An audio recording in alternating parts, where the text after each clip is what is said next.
It's 1961, JFK has just become president. The Beatles are about to play their first gig, and in a grimy shed in Coventry, England, Jaguar is preparing to launch the E-Type. The Jaguar is a special breed of cat, more powerful than a leopard and really wild. Jaguar is a special breed of car.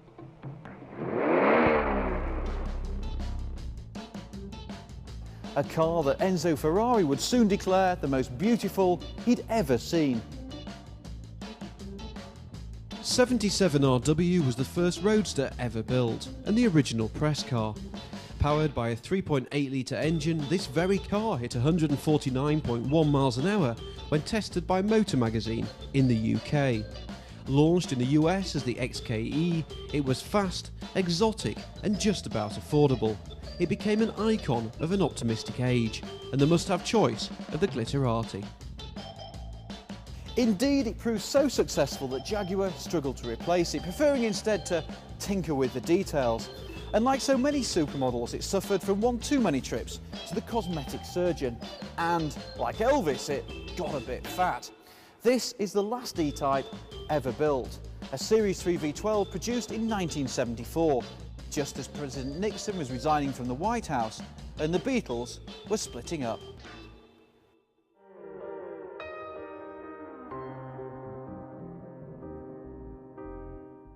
Hiding in the shadows, though, was a new sports car codenamed XKF. But as work progressed, it morphed into a chubby boulevard cruiser, to the point that they even changed its name. The XJS was launched in 1975, just as a global oil crisis sent gas prices through the roof. Dope. It comes in glory. The latest great Jaguar, the Jaguar XJS. Culmination of 40 years of building superb high-performance motor cars. This is the second last XJS ever built, a 4-litre convertible from 1996 with an automatic gearbox, cruise control and heated seats. An F-Type, it is not. But Jaguar, now owned by Ford, hadn't given up on the idea of a sports car, and at the turn of the millennium they wowed the Detroit Auto Show with the F-Type concept, an E-Type for the 21st century.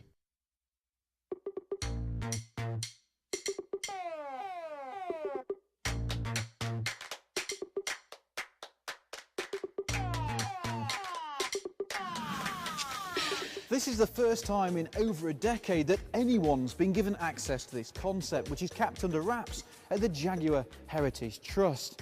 There's no engine and these doors don't even open, but this evocative two-seater was so much more than a designer's doodle.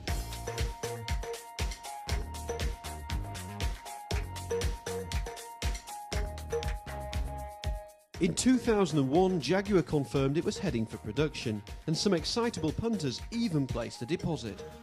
But then, in March 2002, for reasons that to this day remain unclear, Ford fired the F-Type. That might have been that, but when Jaguar passed into Indian hands, the idea for a two-seater sports car was reborn. And now, finally, after 52 years, here is the F-Type.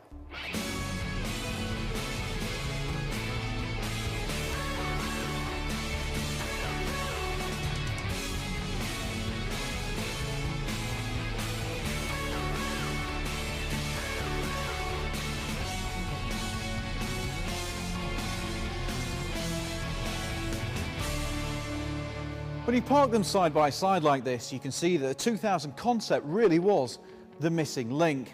The new F-Type does have a nod to its illustrious heritage. You can see the signature power bulge, this strong arc that links the nose all the way through to the hunched shoulders, and of course the distinctive tail lights. But it also strikes its own chord.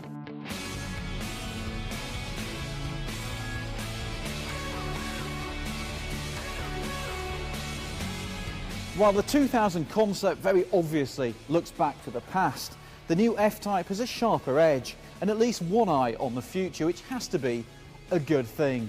Half a century on from the original E-Type, Jaguar at last has another two-seater sports car, and I for one am glad that they finally had the guts to build it.